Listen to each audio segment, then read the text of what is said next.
Un saludo a la docente Beatriz y a los demás compañeros que puedan observar este video. Mi nombre es David Santiago Olgarín Torres, estudiante de primer semestre del programa de traducción e interpretación de lengua de señas colombiana español. Y en esta ocasión voy a hablar un poco sobre los temas 1, 2 y 3 de la unidad 4 que corresponde a la configuración manual de la lengua de señas colombianas. Bueno, en un primer momento nos habla en el tema 1 de las señas y el habla. En este tema resaltan la importancia de los estudios de William Stokoe en el reconocimiento de las señas en un paralelismo con el habla. Es decir, lo que William Stokoe hace es reconocer que las señas, independientemente que las utilice un niño sordo o no, pues forman parte de todo ese proceso de producción del lenguaje. Entonces por eso es tan importante como empezar a reconocerla desde ese punto de vista, y que también tenía que ver en contraposición con lo que dice Noam Chomsky, que nosotros tenemos una gramática interna.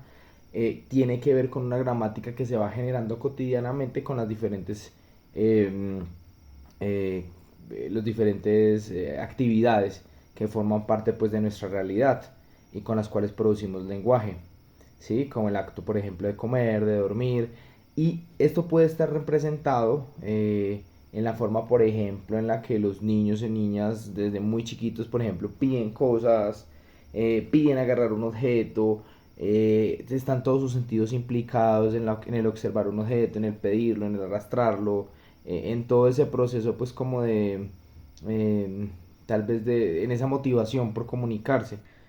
Eso por un lado. Listo. En el tema 2, en las ideas generales de la lengua de señas, bueno, un poco también relacionado con el tema 1, pues porque va en línea. Se habla de que la lengua de señas, que las señas, se reconoce que tienen una estructura propia como la que tienen los idiomas, ¿no? Entonces tienen unos componentes sintáctico, pragmático, eh, morfológico, semántico, fonético, fonológico, que en este caso cambia en la forma en la que se articulan las señas. eh, y hablamos del principio de iconicidad y transparencia. Entonces, por ejemplo, es muy interesante porque lo que se hace es reconocerse que hay un componente cultural que tiene que ver en la forma en cómo las otras personas de pronto conciben una seña.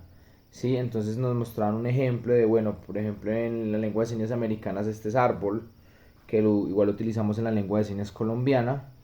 Entonces cambia en relación de pronto con lo cultural, ¿no? Eh, Creo que era de otro país que no recuerdo en este momento el ejemplo. Esto era como la seña de árbol, ¿sí? La forma cambia. En ese caso, pues se reconoce pues que hay un criterio como cultural. Sin embargo, hay unas señas que por ejemplo, por convención, las hemos vuelto universales, ¿no? Por ejemplo, la seña de sordo. Eh, o algunas otras señas como el dormir, como el comer, ¿sí? Que tienen una relación muy directa con la acción, ¿sí?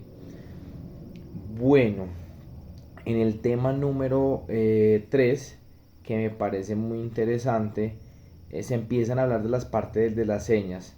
Entonces, primero pues hablamos de la ubicación de la mano, hablamos del movimiento que realiza